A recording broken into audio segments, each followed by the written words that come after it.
give you the current situation. I am about to land sa Hague. Galing ako Dubai. Stopover for it's a long haul, it's a long flight. Okay ako. Do not worry. And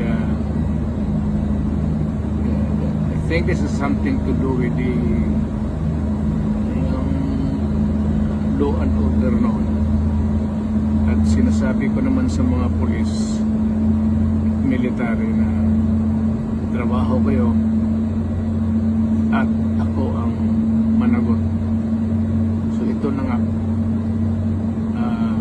for all of the whatever happened in the past,